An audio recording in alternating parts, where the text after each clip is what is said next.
ஆமென். இந்த காலை வேளையிலும் நம்முடைய தியானத்திற்கு ஆண்டவர் கொடுக்கிற வார்த்தை எண்ணாகமத்தின் புஸ்தகம் 13வது அதிகாரம் 30வது வசனத்தை நான் வாசிக்கிறேன். எல்லாருக்கும் ரொம்ப தெரிஞ்ச வசனம். எண்ணாகமும் 13வது அதிகாரம் 30வது வசனம். அப்பொழுது காலேப் மோசேக்கு முன்பாக ஜனங்களை அமர்த்தி, நாம் உடனே போய் அதை சுதந்தரித்துக் கொள்வோம், நாம் அதை எளிதாய் ஜெயித்துக் கொள்ளலாம் என்றான். காலேப் மோசேக்கு முன்பாய் ஜனங்களை அமர்த்தி, நாம் போய் உடனே சுதந்தரித்துக் கொள்வோம், நாம் அதை எளிதாய் ஜெயித்துக் கொள்ளலாம். இஸ்ரவேல் ஜனங்கள் எகிப்தை விட்டு புறப்பட்டு இப்பொழுது ஏறக்குறைய 100 நாட்கள் ஆகிறது. கானான் தேசத்தின் வாசலுக்கு வந்தாச்சு. கிட்டத்தட்ட 100 நாட்களுக்குள்ளேயே அங்க வந்து சேர்ந்துடுறாங்க. கானான் தேசத்தின் வாசலுக்குள் வந்த பிறகு மோசே ஒரு தவறு செய்கிறார். என்னன்னு கேட்டீங்கன்னா, ஜனங்கள் மூப்பர்கள் சொல்றாங்க, இது இந்த 13ஆம் அதிகாரத்துல பார்த்தா தெரியாது, உபாகமம் 1 அதிகாரத்துல பாத்தீங்கன்னா தெரியும். அங்கே சில மூப்பர்கள் அவருக்கு ஒரு ஆலோசனை கொடுக்கிறாங்க. ஆண்டவர் நமக்கு வாக்கு கொடுத்த தேசம் எப்படிப்பட்டது என்பதை வேவு பார்க்க வேண்டும். அதனுடைய பட்டணத்தின் காரியங்களையும், அதிலே போகிறதான வழிகள், எந்த வழியில போனால் எந்த வெளியில வரலாம், இப்படி பல காரியங்களை நாம் வேவுக்காரரை அனுப்பி அதை வேவு பார்க்கலாம் என்று சொல்லி மோசேட்டு கேட்கிறாங்க, சொல்றாங்க. மோசேக்கு இந்த ஆலோசனை நலம் என்று பட்டதாம். இது கர்த்தருடைய சித்தம் சொல்ல முடியாது. ஆனா மோசேக்கு இந்த காரியம் நலம் என்று பட்டது.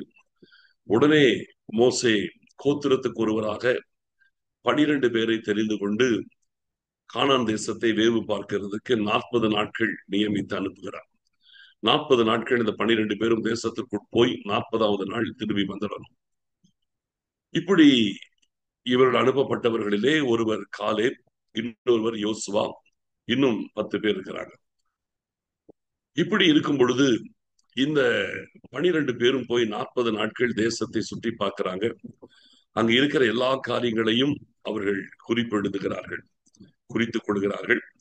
சில ப்ரூஃப் கொண்டு வராங்க. அந்த தேசத்தை குறித்து ஆண்டவர் சொல்லும் பொழுதே அது பாலும் தேனும் ஓடுகிற தேசம் என்று ஆண்டவர் முதலே சொல்லியிருந்தார். மெய்யாகவே போய் பார்க்கிறாங்க, பாலும் தேனும் ஓடுகிறது. பாலும் தேனும் ஓடுகிறதுனா அங்கே பால் ப்ரொடக்ஷன். அங்க பாத்தீங்கன்னா ஜனங்களின் தேவைக்கு அதிகமாய் அந்த இடத்துல பால் கிடைக்கிறது. அங்க இருக்கிற மாடுகளிலிருந்து கிடைக்கிற பால் அவ்வளவு அதிகமாய் இருக்கிறது. ஜனங்களால் அதை பயன்படுத்த முடியல, அந்த அளவுக்கு அது இருக்கிறது.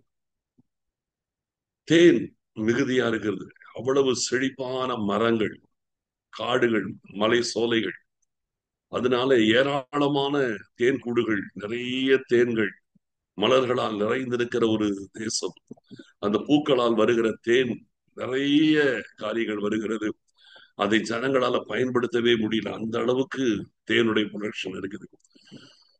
அந்த தேசத்தில் இருக்கிற கனிகளை பார்க்கிறாங்க, எல்லாம் செழிப்பான கனிகள். ஆண்டவர் சொன்னார், அது செழிப்பும், அது மலைகளில் இருந்து ஆறுகள் ஓடுகிறதான ஒரு தேசம், செழிப்பான தேசம். உண்மையாகவே அதுல கனிகளை பார்த்தா அவ்வளவு செழிப்பான கனிகள். அதுல இருக்கிற ஒரு திராட்சை கொலைய ஒருத்தரால தூக்க முடியல. ஒரு திராட்சை கொலையை ஒரு நடுவில் ஒரு கோலை வைத்து 2 பேர் தோளிலே வைத்து சுமக்கக்கூடிய அளவுக்கு மிகப்பெரிய திராட்சை கொலை. அப்படி ஒரு செழிப்பின் உச்சத்துல இருக்கிறது அந்த தேசம். எல்லாத்தையும் 40 நாள் போய் பார்க்கறாங்க. பட்டணத்தை பார்க்கறாங்க. கன்ஸ்ட்ரக்ஷன் பாத்தீங்கன்னா பிரம்மாண்டமான கட்டிடங்கள், பெரிய அரணான கட்டணம், அரணான கோட்டை, எல்லாம் மதில் சுவர்லாம் பிரம்மாண்டமா இருக்கிறது. பட்டணத்தின் கட்டுமான பணி அது ஒரு பக்கத்துல அற்புதமா இருக்குது. மனுஷனுடைய வேலையும் அங்க அற்புதமா இருக்கிறது. கர்த்தர் கொடுத்த ஆசீர்வாதத்தின் விளைச்சலும் அங்க அருமையா இருக்குது. எதையுமே குறை சொல்ல முடியல, அவ்வளவு இருக்கிறது. இதெல்லாம் ஒரு பக்கம் பார்க்கறாங்க. செழிப்பை பார்க்கும் பொழுது எந்த குறையும் யாரும் பேச முடியும், அந்த அளவுக்கு இருக்கிறது. அடுத்தது பார்க்கறாங்க, அந்த பட்டணத்துல மனிதர்கள். அதை பார்க்கும்போதுதான் கொஞ்சம் இவர்களுக்கு பயம் வருது. ஏன்னா அங்கே ஏனாக்கின் புத்திரர் இருக்கிறாங்க, கானானியர் கடலோரத்தில் இருக்கிறாங்க. இந்த ஏனாக்கின் புத்திரர்கள் ராட்சதர்கள். இவர்களெல்லாம் 9 அடி 10 அடி உயரம் இருக்கிறதான பிரம்மாண்டமான தோற்றம் உள்ளவர்கள், மிகவும் பலசாலிகள். இவெல்லாம் பார்க்கும் பொழுது ராட்சத பிறவிகள், மிகவும் பலம் உள்ளவர்களாய், சரியான உயரம், சரியான உடல் பலம் உடையவர்களா இருக்கிறாங்க. இதையெல்லாம் பார்க்கும்போது கொஞ்சம் பயம் உங்களுக்கு தட்டுது. ஐயோ, இந்த ஜனங்களா, இந்த ஜனங்களை பார்த்தா ரொம்ப பயங்கரமா இருக்கிறாங்களே, இவ்வளவு பலசாலிகளா இருக்கிறாங்களே, இவ்வளவு நெடியவர்களா இருக்கிறாங்களே, இவ்வளவு பலம் உள்ளவர்களா இருக்கிறாங்களே, இவங்களெல்லாம் எப்படி நம்ம யுத்தம் பண்ணி தோற்கடிக்கிறது? இதையெல்லாம் பார்க்கும்போது கொஞ்சம் பயமும் வருகிறது. இதெல்லாத்தையும் பார்த்துட்டு 40 நாட்கள் முடித்து எல்லாரும் 12 பேர் திரும்பி வந்துட்டாங்க. வந்து மோசேட்ட வந்து ஆதாரங்களோடு விஷயத்த சொல்றாங்க. ஒரு பக்கத்துல சொல்றாங்க, நாங்கள் சுற்றி பார்த்து வந்த தேசம் பாலும் தேனும் ஓடுகிற தேசம்தான். உண்மையிலேயே பாலும் தேனும் ஓடுது. அந்த அளவுக்கு செழிப்பு மிகுதியா இருக்கிறது. இரண்டாவது, அது இதோ அதனுடைய கனிகள் என்று சொல்லி ஒரு திராட்சை கொடையை கொண்டு வந்து காமிச்சு சாம்பிள் காமிக்கிறாங்க. ஒரு திராட்சை கொடையை பாருங்க, இப்படி ஒரு திராட்சை கொடை நம்ம பார்த்ததே இல்லை, எவ்வளவு செழிப்பான திராட்சை கொலை பாருங்க என்று சொல்லி அதையும் காட்டுறாங்க. இப்படி ஒரு பக்கத்திலே நல்ல விஷயங்கள் எல்லாத்தையும் அப்படியே வரிசைப்படுத்துறாங்க. இன்னொரு பக்கத்துல பாத்தீங்கன்னா, அங்க இருந்த ஏனாக்கின் புத்திரரை குறித்து கொஞ்சம் வர்ணிக்கிறாங்க. அவர்கள் மிகவும் பலசாலிகளா இருந்தாங்க. ராட்சத பிறவிகளை நாங்கள் பார்த்தோம். அவர்கள் கண்களுக்கு முன்பாக நாங்கள் வெட்டுக்கிளி மாறி தெரிஞ்சோம். எங்கள் கண்களுக்கும் எங்களுக்கு அப்படிதான் தெரிஞ்சது. அவர்களை எங்களை பார்க்கும்போது வெட்டுக்கிளி பார்க்கிற மாதிரி எங்களை பார்த்தாங்க. அப்படிப்பட்ட ஒரு நெடியவர்களான ஜனங்களையும் பார்த்தோம். எல்லாத்தையும் 10 பேர் கிளியர் ரிப்போர்ட் கொடுத்தாங்க. கிளியர் ரிப்போர்ட், தப்பு கிடையாது. உள்ளதை உள்ளதென்றும் இல்லதை இல்லதென்றும் கரெக்ட் ரிப்போர்ட் கொடுத்தாங்க 10 பேர். அடுத்தது யோசுவா. யோசுவாவுக்கு இப்படி ஒரு ரிப்போர்ட் கொடுக்கறதுல, அந்த 10 பேரோடு சேருகிறதுல மனதில்லை. ஏன்னா யோசுவாவை பார்த்தீங்கன்னா ஆண்டவரோடு கூட நெருங்கி இருந்த ஒரு மனுஷன், மோசையோடு கூட மோசையின் ஊழியக்காரனாய் இருந்த மனுஷன். அப்படி இருக்கும் பொழுது அவரால் இப்படி எல்லாத்தையும் அப்படியே பேச முடியல.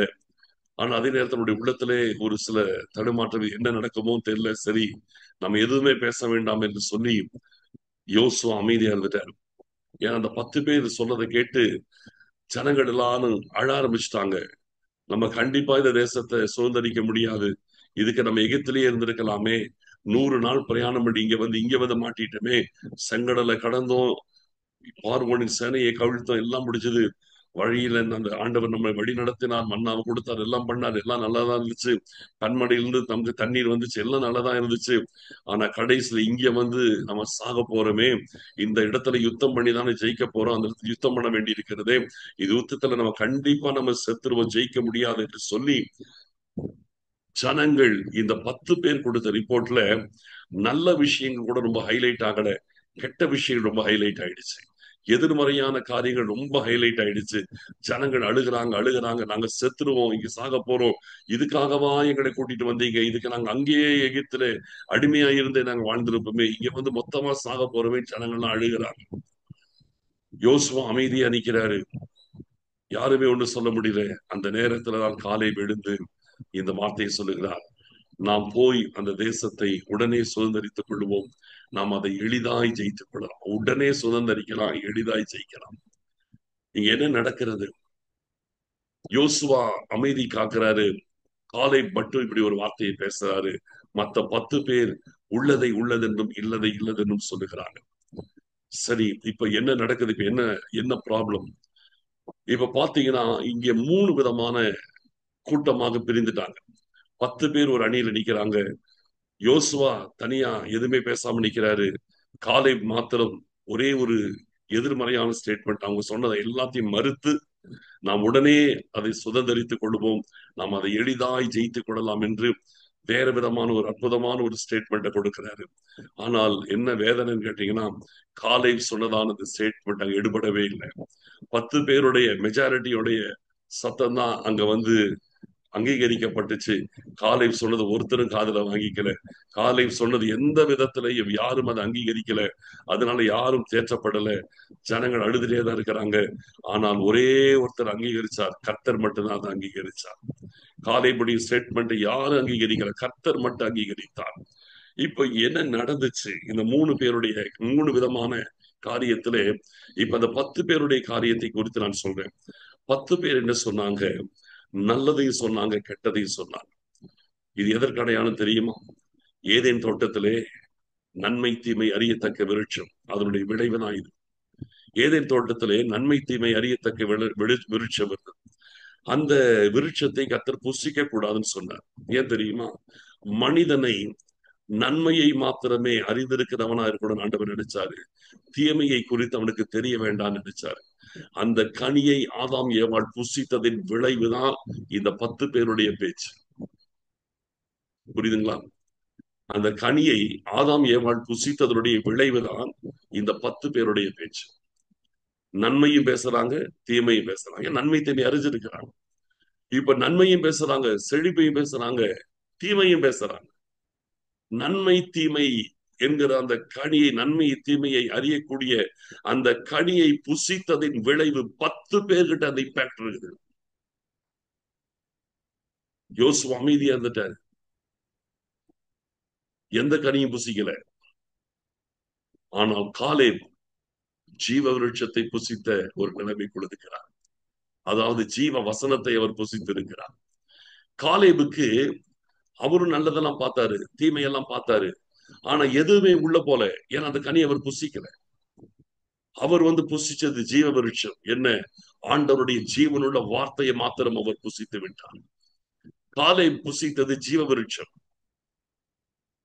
ஆண்டவருடைய ஜீவ வார்த்தைகள் மட்டுமே அவர் உள்ளத்தில் இருக்குது. அது மட்டுமே அவருடைய இருதயத்தில் இருக்குது. அதை மட்டுமே பேசினார். ஆண்டவர் சொன்னார், அந்த பாலும் தேனும் ஓடுகிற தேசத்தை நான் உங்களுக்கு தருவேன். அந்த கனியை மட்டும் புசிச்சிருக்கிறாரு. அந்த வசனத்தை மட்டும் புசிச்சிருக்கிறாரு. அந்த வசனம் உள்ள இருக்குது. அந்த வசனமே வெளியே வருது. எதை புசிச்சாரோ அதான் வெளியே வருது.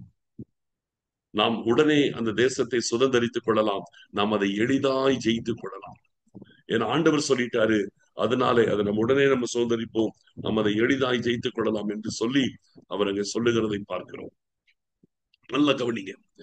இன்னைக்கும் ஆவிக்குரிய உலகத்திலே இந்த மாதிரி 3 கூட்டம் இருக்கு. நன்மை தீமை அறியத்தக்க விருட்சத்தை புசித்திருக்கிற ஒரு கூட்டம், ஜீவ விருட்சத்தை புசிக்கிற ஒரு கூட்டம். ரெண்டுமே எனக்கு வேண்டாம், என்னை விடுங்கப்பா, நான் அமைதியா இருக்கிறேன் என்று சொல்லுகிறதான ஒரு கூட்டம்.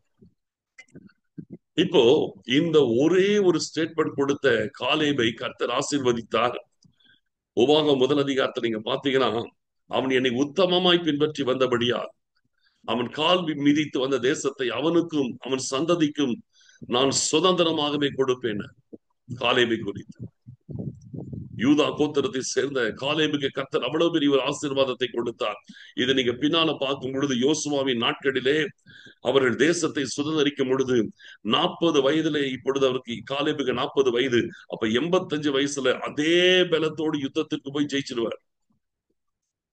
காலேபுடைய சந்ததி ஆசீர்வதிக்கப்படும். இன்னைக்கு தேவ பிள்ளைகள் நிறைய பேர் நன்மை தீமை அறியத்தக்க அந்த விருட்சத்தின் கனியை புசித்த எஃபெக்ட்லயே வாழ்றாங்க. நிறைய தேவ பிள்ளைகளின் வாழ்க்கை நன்மை தீமை அறியத்தக்க விருட்சத்தின் கனியை புசிக்கிற அந்த எஃபெக்டோட வாழ்றாங்க. அந்த 10 பேரை போல. என்ன?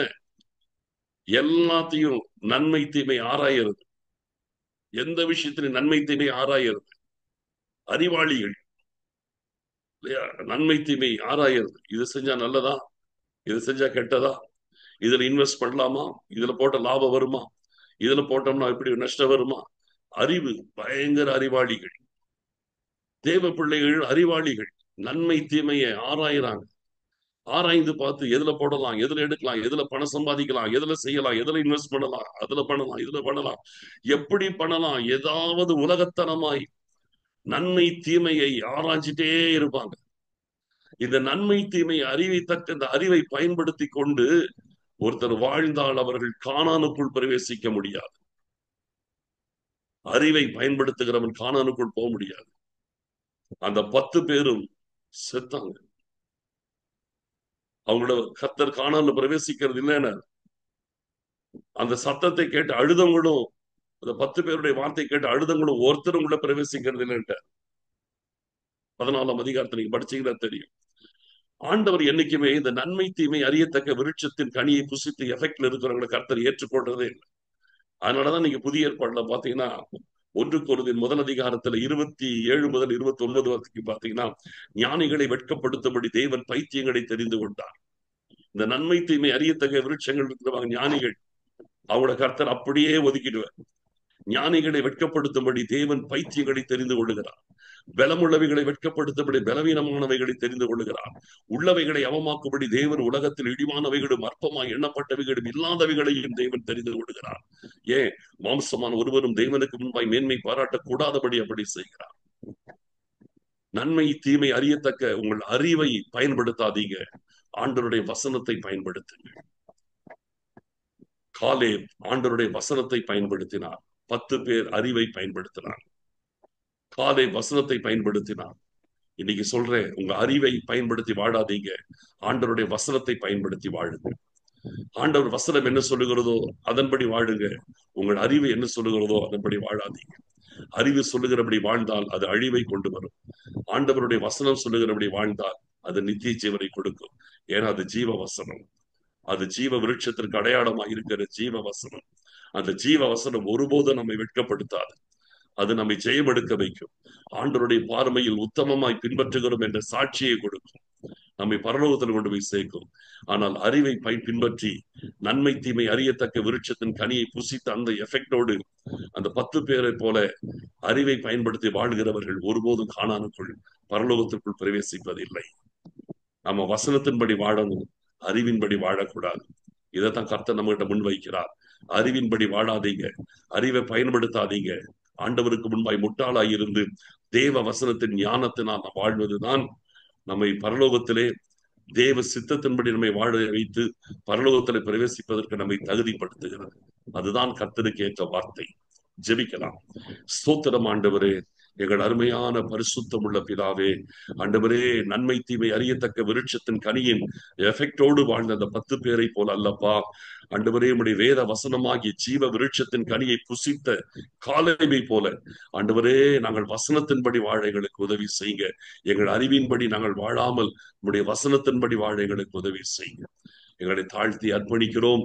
இந்த வாழ்க்கையே எங்களை தேவ சித்தத்தில் வைத்து பரலோகத்திற்குள் எங்களை பிரவேசிக்க பண்ணும் என்பதை நாங்கள் அறிந்திருக்கிறோம். எங்கள் அறிவு எங்களை நரகத்திற்கு நேராக கொண்டு போய் நிறுத்தும் என்கிறதை நாங்கள் எச்சரிப்பாய் அறிந்து ஜாக்கிரதையோடு உடைய வார்த்தையை பிடித்துக் கொண்டு வாழ எங்களுக்கு கிருபை செய்யுங்கப்பா. தாழ்த்தி அர்ப்பணிக்கிறோம். மகிமைப்படுங்க. துதி கன மகிமை யாவற்றையும் நாங்கள் உமக்கு மாத்திரம் செலுத்துகிறோம். இயேசு கிறிஸ்துவின் மூலம் ஜெபிக்கிறோம் நல்ல பிதாவே, ஆமென். என் ஆத்துமாவே கர்த்தரை சோத்திரி, என் முழு உள்ளமே அவருடைய பரிசுத்த நாமத்தை சோத்திரி. என் ஆத்துமாவே கர்த்தரை சோத்திரி, அவர் செய்த சகல உபகாரங்களை மறவாதே.